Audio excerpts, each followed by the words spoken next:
Good morning लोगोफोर फुंनि 6टा नै जोंनिथिं माबायदि स्राङानो जायाखै। ओमफ्राय लोगोफोर बिबाराथ' दा बारथ'वासै नै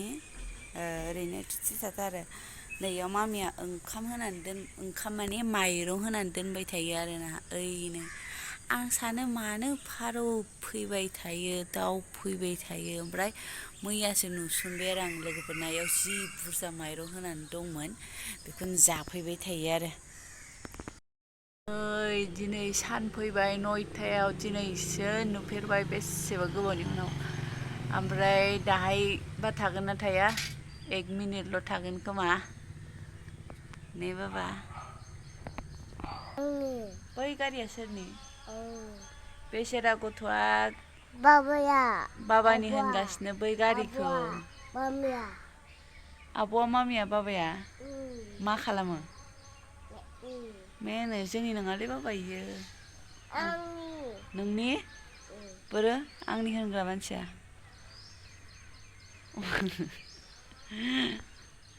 न'आव थांबा गाखोगोनलै जोंहाबो ने माने न'आव थांबा गाखोनोसै थैद गावजों गेलेनांगौनो बाहेरायावनो थाबाय थानांगौनो आंहा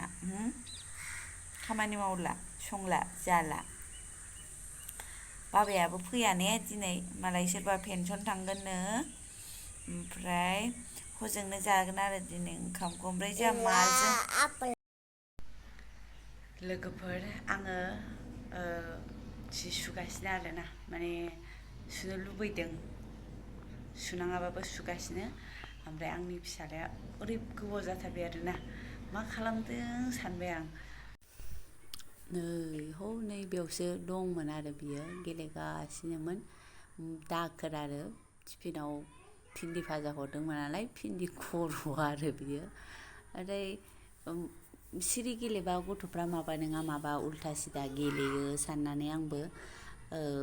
माबाबाय आरो माने माबा नङा माबा गेलेखायो मालाबा थाव लखबनानै गेलेयो बिदिबा मालाबा क्रिम लखबनानै गेलेयो बिदिनो गेलेदों खोमा माबा गाज्रि गेलेदों खोमा सानदोंमोन आरो आं ओमफ्राय बेसेरा बेजोंसो गेलेदों ओमफ्राय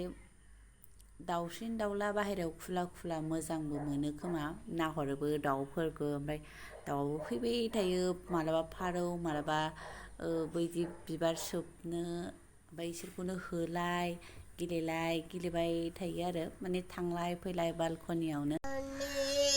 मा होननो आरो अखाखौना दहाय 1 मिनिटआनो दिनै जायखिजाया दर्शन जाबाय आरोना एसे नुजाफैबाय आङो आन्दायाखै लामा आन्दायाखै बेयावनो दं आङो बिदि होननानै साना खावब्ला नुजानानै थ्रोब हाबलांफिनबाय 1 मिनिटआनो थायाखै लोगोफोर हागासिनो खेबब्रै जाबाय दसेनो 9टायाव ओंखारदोंमोन साना ओमफ्राय दा खैथा जाखो 10टा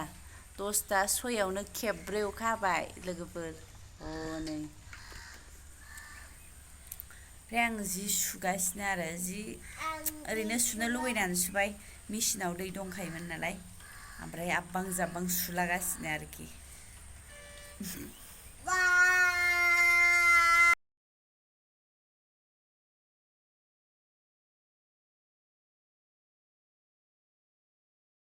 जाखांनानै लोंखांनानै सासेखौबो फुथुखांबाय लोगोफोर ओमफ्राय आं दा ओंखाम ओंख्रि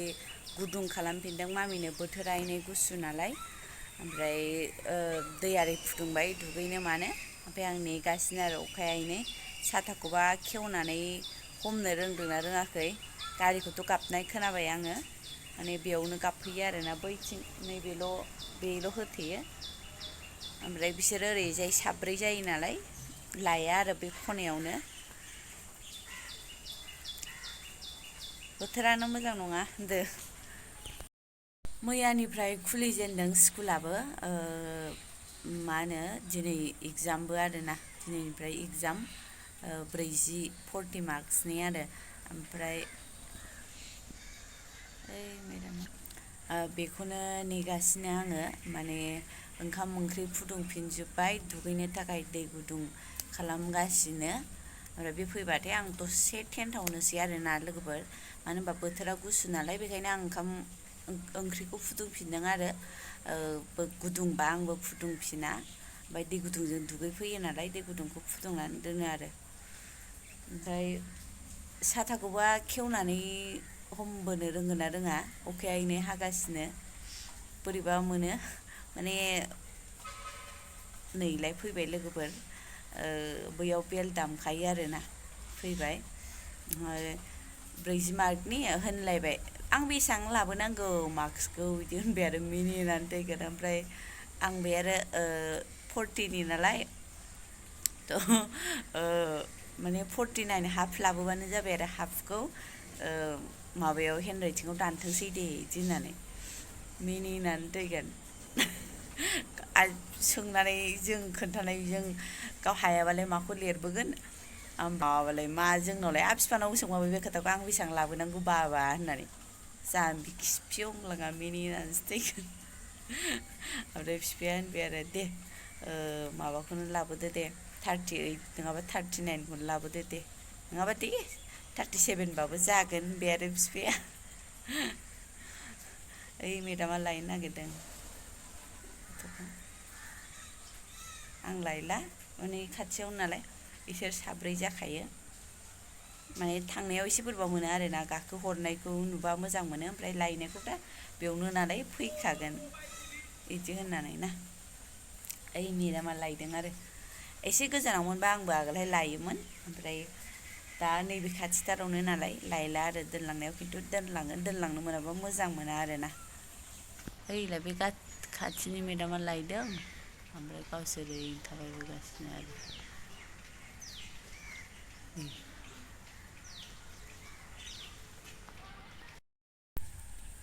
आं चेक खालामबालाय नों फरायनो रोंगोन ना मागोन आंलाय जाम्बि मानसियालाय नै लाइजामा जोंना 1 मार्क्स माइनास जाबायना नोङो मिथिगौ आरो आया नों दाउट जाबाय नालाय मोनसे दाउट जाबाय नालाय थ' बे दाउटखौ माइनास खालामखादों मामि बिदिसो दा बेखौबा सोंलांलायो नोङो बेसेबां लाबो बाहेरानिसो दा बाहेरानि स्कुलाव फोरोंबा बेलेग खोथा जायोना औ नंगौथ' आरो लेखाबो गैयाबा मामिनि लेखा गैया लोगोफोर जोंना दाबो क्लास 6 ना मोनाखै केबिना अल इण्डिया एखे नालाय जोंनि आसामनाबो मोनाखै जानांगौ जेराव जेनियाबो ओमफ्राय गावसोर ओरैनो माबा मोनसे एसे एनै माबा माबि एसे एनै फोरोंदों खोमा आरो बेफोरनिफ्रायनो होगोन उफाय गैया नङा होमबा लेखायानो ओंखारथ'वाखैबा माला ओंखारगोन होनदोंमोनलाय मामि नेक्स्ट मान्थआवसो होमबा दा जुलाइ आगष्ट सेप्तेम्बराव ओंखारगोन होनबा सेप्तेम्बरफ्राव मोननो हासिगौ नै बोसोरानो खावसे थांलायसै माथो मामि दे जायखिजाया माबा मोनबानो जाबाय दे मामि बेसेबां मार्क्स 39 फाक्का 35ल' मोनखागोन बियो हेन्डराइटिंआव कट जाबाय हेन्डराइटिंआव बेसेबां कट जायो 10 मार्क्सनिमोन हेन्डराइटिंआ हेन्डराइटिंआ 10 मार्क आगोलायसो आराममोन हेन्डराइटिंआ दा बोरैबा एसे दुस्त जालांबाय दुस्तराम जाबाय दुस्तराम चेक खालामदो सैयासै नङा आं फरायनो रोङाना दे नों मा लिरबोयो मा मोनो बेनो जायो दे आं थांनानैबो लिरहैनो हालाबा ना माबोरै होनो नों माखौ लिरदों बेखौनो मोनगोनब्रा मामि खेबसे चेक खालामसैबा दा माबा खालामगोन दे आं उन्दुनोसै दै ओंखाम ओंख्रिया जादो दैया फुदुंखानानै दोनबाय जानला मोनला लगायलाबायनाय ना दावदै जानो दैया दुंखाबाय बाल्थिङाव